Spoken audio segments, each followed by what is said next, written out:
Welcome to the Real Film Nerds Podcast. Welcome back, Nerdarinos. It is now post-election time, finally, after, almost 2 weeks, week and a half of just waiting and listening. And guess what? It still isn't the apocalypse. So why not listen to our podcast again? Woo! Right, Mike? Right. Matt, that was a great intro. Good job. Go movies. Yeah. Mm-hmm.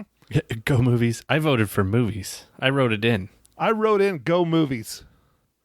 That's it. Next time I'm voting for Real Film Nerds. Okay. Let's see if we can get ourselves a Senate seat at least. A little bit ambitious, Matt. Maybe we should start with the House. What party do you think we should join? No party. Oh, no. No party affiliation. We got to have a party. I'm thinking like maybe, I don't know. What's that animal party? Like, Animal Crossings? Pinata party? Nerd party? I don't know. Anyways, it doesn't matter. Yeah. I was trying to make a joke of a video game that says party, but yeah, it's not working. Okay. Oh, okay. So, Mike, Real Film Nerds episode 196. It was my pick this week. It's a streaming movie that wasn't supposed to be a streaming movie that came out in July. It was supposed to be released in the movie theaters, and it didn't really happen. The Outpost. It is based on a true story. So, Mysterious Mike Talent, would you like to give us the rundown since you got your haircut to match these guys for this podcast? Well, man, yeah, sure. I did get my haircut. My wife, Mags, gave me my haircut. This is my 4th or 5th pandemic wife haircut, and she's getting better at it, and it's looking good, But yeah, so I'll do the rundown of this. All right, the Outpost is directed by Rod Laurie. Writers Paul Tamsey and Eric Johnson. Based on a book by Jake Tapper. This is starring Scott Eastwood, Caleb Landry Jones, Orlando Bloom, Jack Kinsey. And it's about a small team of U.S. soldiers battle against hundreds of Taliban fighters in Afghanistan. So did you know much about this story going into the film? I did not. I basically was like, all right, Matt wants me to watch this movie. And I popped it on. When was the last time you watched 60 Minutes? Because 60 Minutes has done multiple stories about the 2 Medal of Honor recipients and about the battle in general. I have watched 60 Minutes. I would like to say I watch it every week, but that does not happen. So I watch it when it can, and I don't think I saw any episodes with this battle mentioned. I'm religious about 60 Minutes. I DVR it every week. So I knew a little bit about it going into it, but I mean, when they were doing stuff about the actual battle and the Outpost, it was probably a couple years ago before, obviously the film and maybe even before the book was written. So, anyways, it's a tragic story. It's a dark story. The movie itself, I'm just going to say it was okay. It could have been better, but it could have been worse. I think spending an hour and a half building up to the battle was a bit much. If they would have made it like an hour, it probably would have been better. But I know what they were trying to do. I understand what they were trying to do. I just don't know if I really liked it. Yeah, I think they were trying to give you the feel for how it was like out there, and the constant change of commanders change, unfortunately, due to loss of commanders. Like, it was just, I don't know, you're kind of left out there. I read it more like they're trying to explain how much of a giant clusterfuck this was from the start. How their commander, they had a really good commander that was working with the tribesmen. The tribesmen were starting to trust him, really like him, and then some dude with a higher, rank than him says, well, you need to bring this truck that we literally don't really need back down to us just because we want you to. And that ends up taking his life. Spoilers, but ends up taking his life. And that changes the trajectory of the Outpost from there on.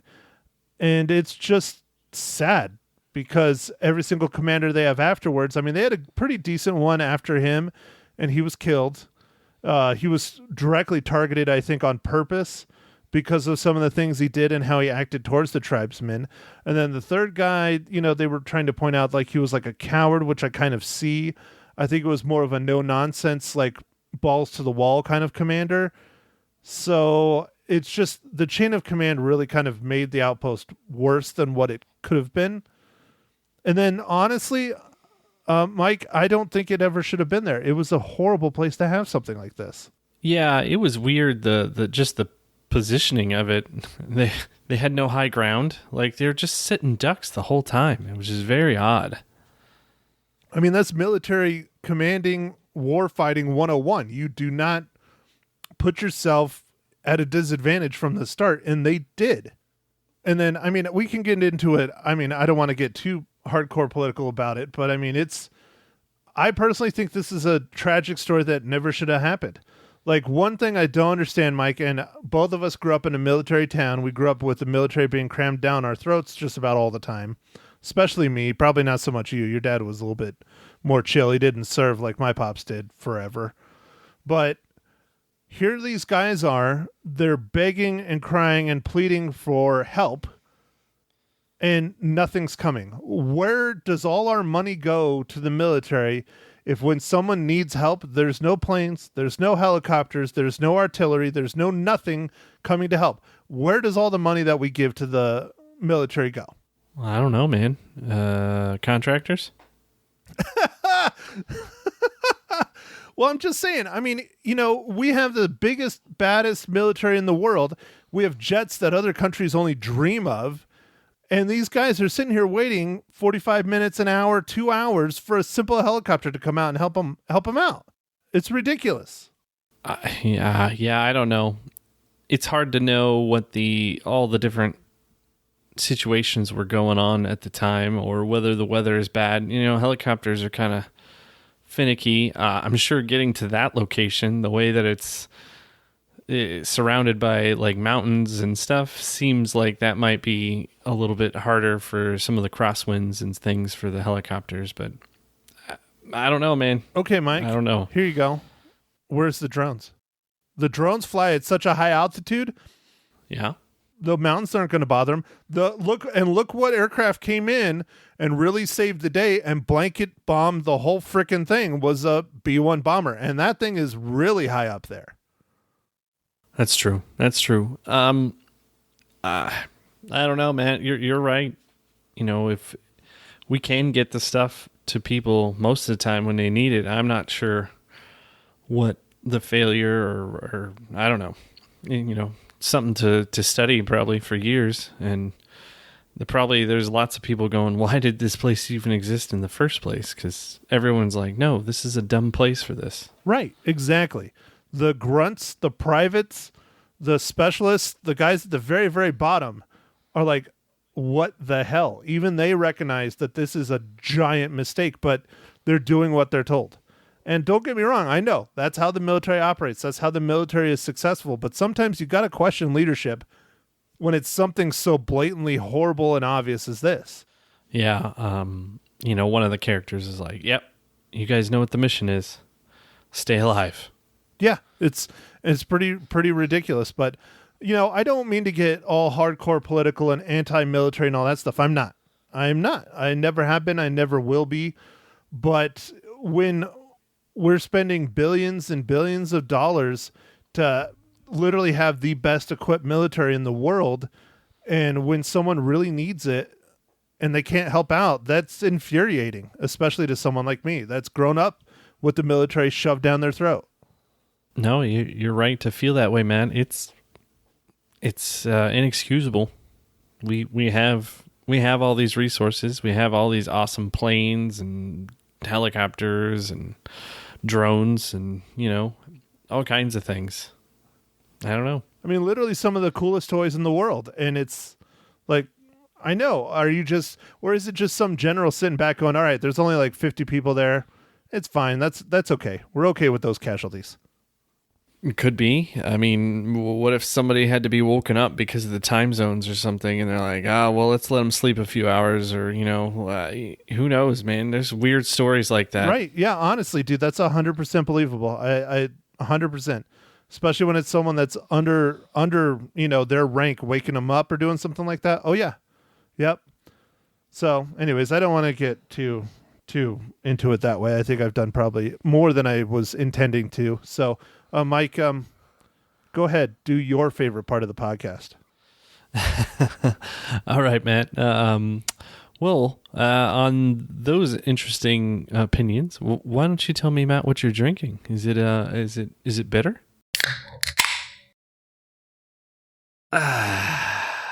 Michael, it is kind of bitter, but not really. I am in beer number 2 of my birthday beers that were provided to me by my girlfriend's brother-in-law, who owns our local pizza joint where your parents wouldn't eat when they were here, Bill's Pizza in downtown Prescott. If you like high-end gourmet pizzas, it's a good place to go. Anyways, he bought me a bunch of different beers. They were expensive. They're tasty. This one is from Tucson. It is from 1912 Brewing Company in Tucson. I've never heard of them, and I'm shocked I haven't, but there's a lot of breweries now. And this beer is called 1730, a German-inspired American lager. It has a little dude, mariachi Mexican dude for like Day of the Dead kind of thing, like rocking a guitar on it and stuff. And it's not bad. It's a tasty brew. Cool, man.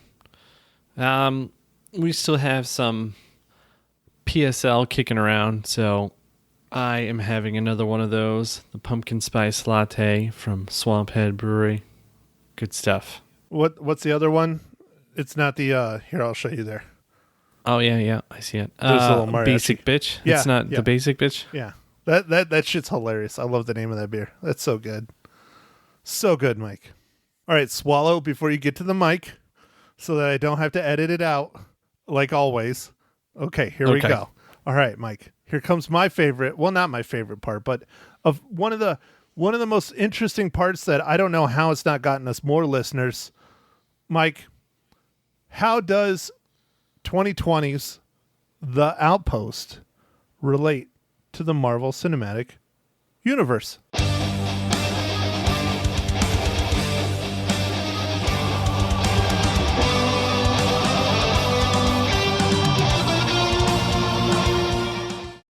Oh man, Matt. Well, I thought this one would be easy. It's more of a modern movie. Pretty decent crew and stuff. And actually, it was a little bit challenging, man. This one took me a little while to get. So, with all that, the first assistant director on this, Ben Lanning, was also the first assistant director on Spider-Man Far From Home. Nice.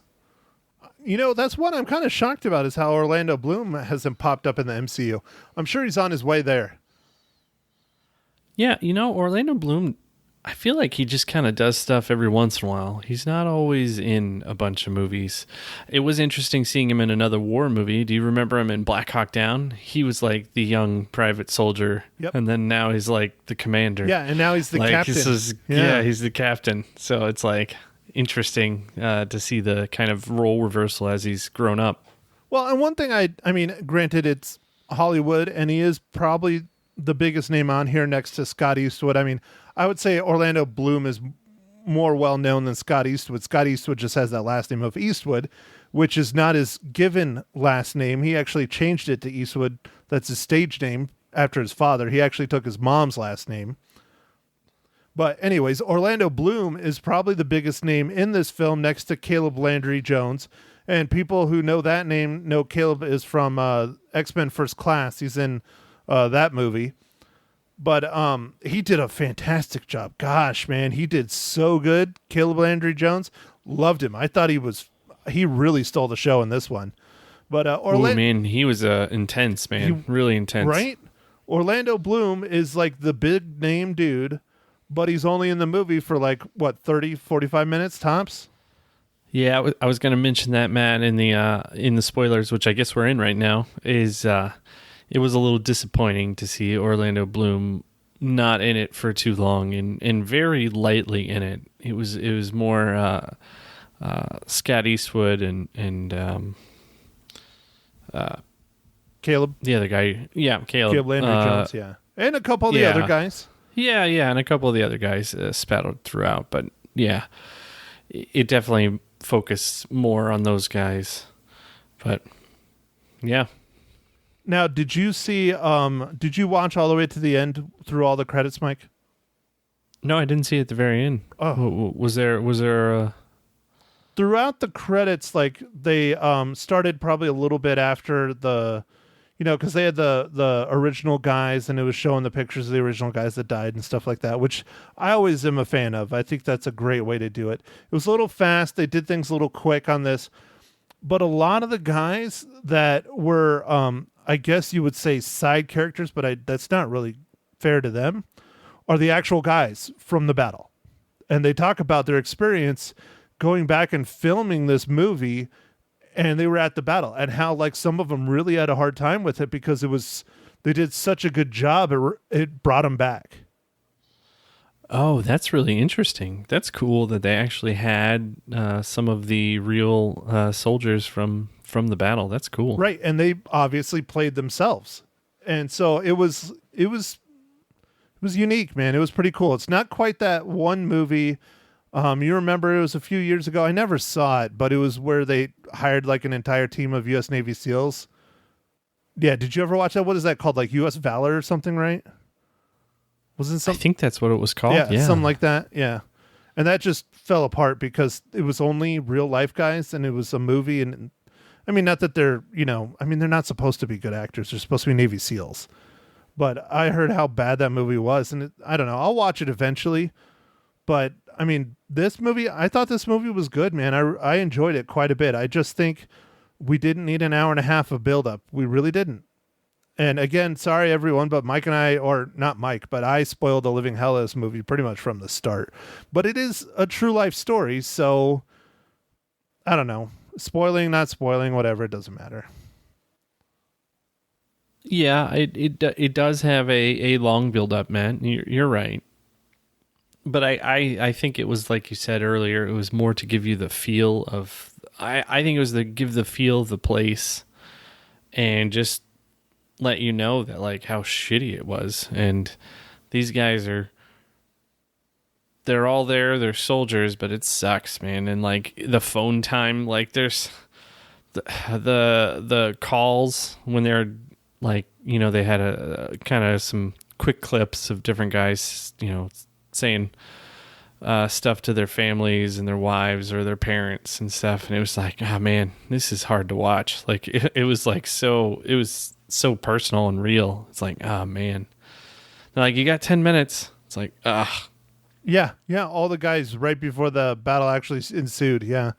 And I mean, I don't even know if it's fair calling it a battle. It was more of an ambush, but they knew it was coming. All of them knew it was coming. They just weren't sure when, just because of where the base was and what was going on and how, they were saying the villagers like emptied out and they started noticing the guys in fighting age started slowly disappearing from the village, and it's like, oh shit, it's coming, Well, I felt bad for the one guy who's always trying to tell them that they're coming and like, they just don't like listen to him.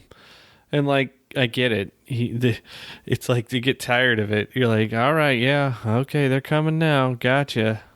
But on the other side, from the soldier standpoint, they're like, well, what the hell are we going to do? What are we going to do? We can't do anything. They're not going to give us any more shit. This is what we got. So when they come, they come. We're screwed. Yeah.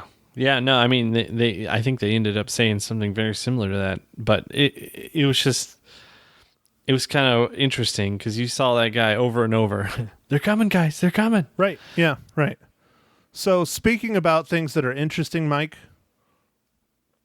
I almost completely forgot to do this, but it's good to vary when we do this.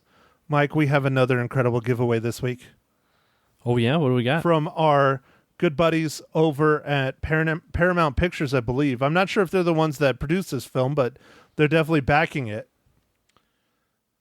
We have a new movie starring one of your good favorite actors, good friends from Sons of Anarchy, Charlie Hunnam, as you like to say. Oh, yeah. Plays Jax Teller, man. Loved it. It is called Jungle Land. Mike, here's a little bit of what Jungle Land is about. It's like one sentence long, but I'm going to say it anyways. Two brothers try to escape their circumstances by traveling across the country for a no-holds-barred boxing match that becomes a fight for their lives.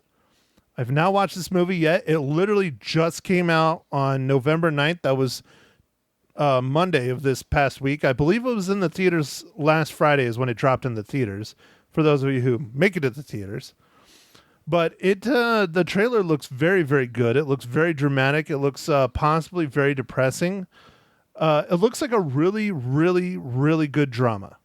And if you're into drama films, hit it up. And so we're not doing anything special for this giveaway, but we just ask that you guys email us in and say, I would like to have a copy of this movie. We have a limited supply of them, so first come, first serve. Here's the bit of business I need to read, though. All right, Mike, ready? All right. Jungle Land is now premiering at home. Watch the film critics are calling real, raw, and exciting, and a must-see ensemble, starring Charlie Hunnam, Jack O'Connell, Jonathan Majors, and Jessica Bardem. When a devastating loss in the ring leaves brothers Lion and Stan in debt to a local crime boss, they must risk it all in a bare-knuckle boxing tournament as they fight for a better life. Buy or rent the gritty action drama Jungle Land today on digital and on demand, also in select theaters. It is rated R, and yes, it is from Paramount Pictures. All right. Good job, Matt. Good job. Woo! I think I'm getting better at these, hopefully.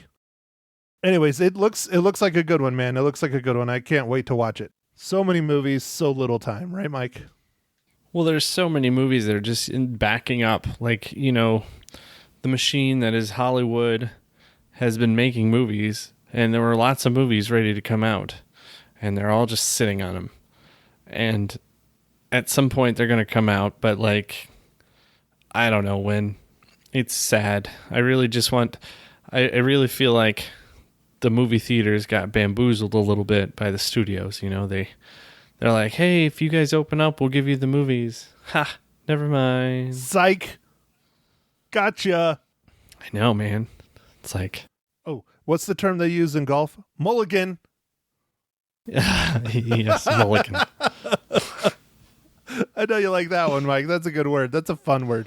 It's fun to say. It is a fun word. That's fun. It's fun for the whole family. Mulligan. All right, so while we're talking about movies that we want to watch or we are going to watch, Mike, before we give our ratings, what movie did you pick for next week for the Real Film Nerds podcast, episode number 197?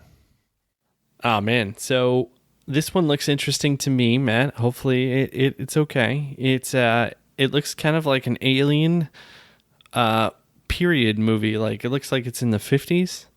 And it's called The Vast of Night. Well, Mike, I watched the trailer this morning before going on the radio so I could talk about it. Thank God. But it looks really, really good. And I think I have our good buddy Eliza live and local. That's not her last name, but that's what her show is. That she's going to watch it because guess what, Mike? She's two of the things that this movie does. She is an on-air radio DJ, and she came from New Mexico. Oh, man. Nice.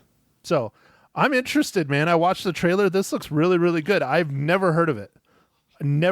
But that's one of the problems with nothing coming out in the theaters and nothing coming out on like Rotten Tomatoes or anything like that. It's like, well, hell, where do we find new movies? How do we know what's going on? Well, luckily, you have, Mysterious Mike Talent, or the Talented Mysterious Mike, or however the hell I say it, and me from the Real Film Nerds podcast to tell you. Yeah, no.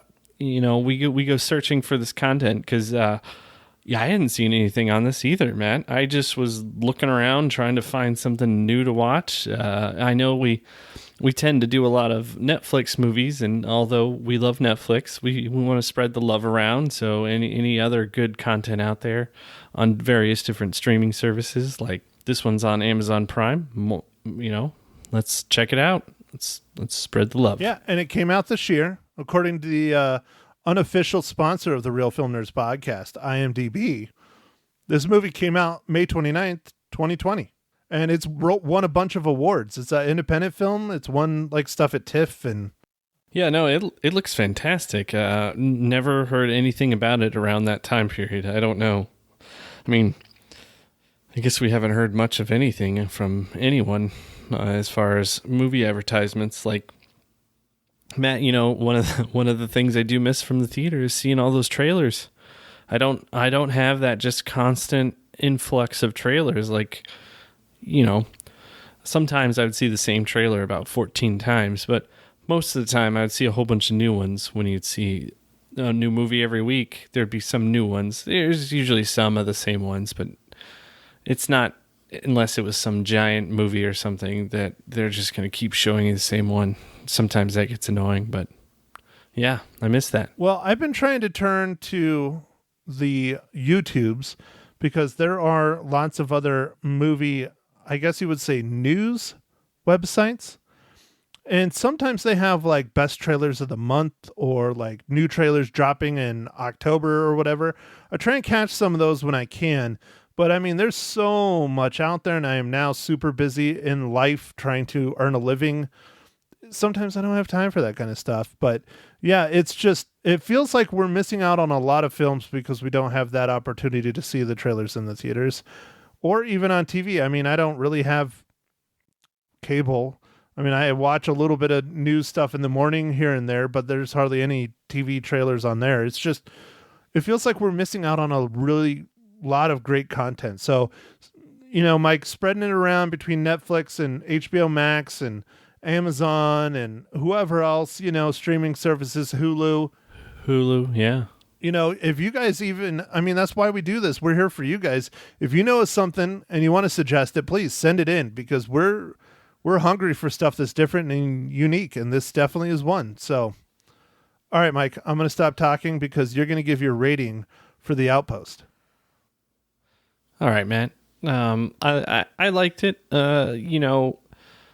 It's a kind of a rough story to watch because it's a cluster, like the place. I mean, they even introduce it as like a cluster, but I'm gonna give it 3.5 reels. I enjoy a good war movie, and I feel like they did a pretty good job. Well, son of a bitch. No way. Yep, 3.5. Damn it, Mike. See, we go from arguing and pissing and moaning last episode to agreeing on a movie this episode. I like this movie a lot. I definitely think it is worth a watch. But again, like I said, I think it's a little bit too long and drawn out in the first half. I thought the acting was good. I thought the set pieces were excellent. Very, very good. Of course, the story is incredible. If you like war movies, I say don't let this one pass by. If you're not into war movies, we understand. I mean, it is not an easy movie to watch because it's not fake. This is real. It happened. Like, not the movie, obviously, but the story. Yeah. War movies are definitely tough to watch, especially when you know that this one's based on reality. I mean, I don't know if everything happened exactly like they showed it, but I'm sure they tried to do the best they could with recreating the situation. Well, and to put it even more in perspective, Mike, this happened in 2009. We were well out of college in our adult years, making our way in this world. And these guys were, facing this craziness over there in Afghanistan. I mean, 2 Medal of Honor recipients, man. 2 in one battle that are still living. They haven't had that in over 50 years. That's how crazy this battle was. Oh, man. Yeah. Yep. No, it's crazy. Well, everyone, hopefully you enjoyed this podcast. And let us know, enter our contest, hit us up, let us know what movies you're watching that we haven't heard of that we need to watch, and you want our opinions on, or you don't want our opinions on, but you think we might enjoy. So hit us up, nerds at realfilmnerds.com, and that is REEL. I probably should do the REAL since I bought that too, but I don't know if I got emails with that URL. Doesn't matter.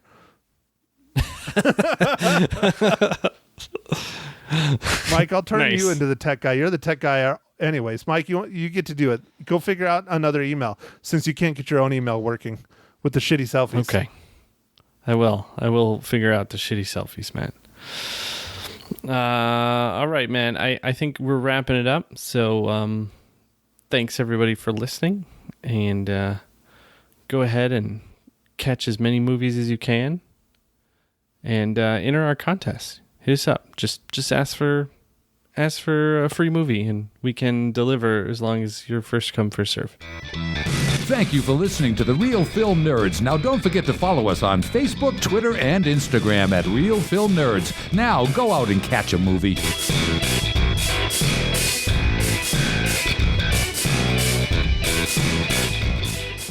Good morning, Magic 99.1. Hoping this is Matt Hinshaw from the Real Film Nerds podcast. Am I right? Of course you're right. You're always right. You can read minds. Well, I do have ESPN. ESPN, just not for the Cardinals this weekend. Wasn't that so sad? Depressing, sad.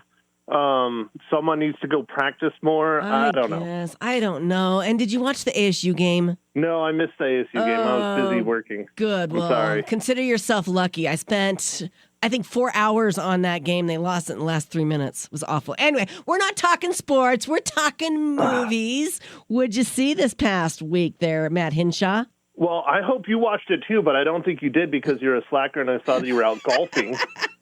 Now that the weather's turned, I'll be watching more movies. I guarantee it. Okay. What'd you see? Good. I watched on Netflix. It's called The Outpost. This was a film that was supposed to come out in July in the movie theaters. And again, because of the vid, it did not. Right. Yes, I remember you told me about this. Right. Yeah, it is a dramatization of one of the most horrendous battles in the Afghanistan war. And I have to say, I enjoyed it for the most part. It's a little lengthy. Okay. The first probably 3/4 of the film I don't think needed to be so long, and they were kind of drawn out, but I understand what they were trying to do. They were building them to explaining why things went the way they did. But, the action, it's, what makes this movie really is the story. It's a true life story. It is very heart-wrenching. It is extremely dramatic. The acting in the movie was very good. Again, it just kind of dragged really hard for probably the first hour and a half. Yeah. Okay. Well, that's a long time to drag if it's a 2-hour movie.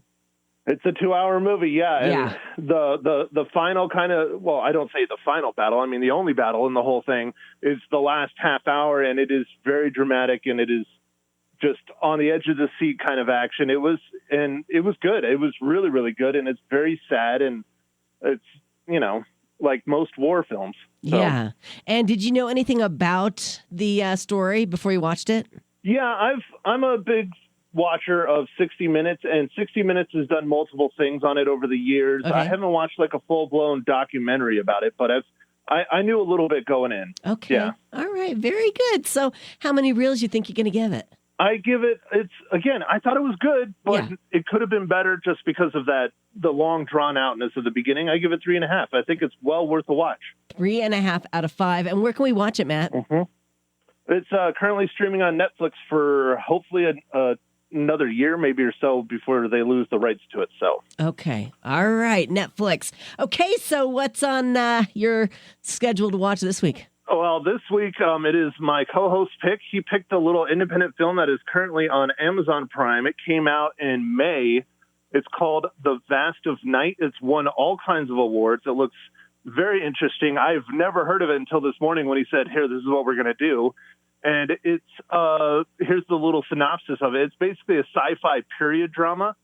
It So one night in New Mexico in the late 1950s, a switchboard operator and radio DJ discover a strange audio frequency which could change the future forever. Ooh, sounds good. It sounds really good, yeah. So I'm interested in watching that one, and I've never even heard of it until this morning. Okay, So, and it's called again The Vast of Night. yep, yes, ma'am, and it is an Amazon original on Amazon Prime Video. Okay, well, I have two things in common with that film because I, as well, am from New Mexico, and I am a radio DJ, so I will be watching that show. I thought you were going to say you were an alien.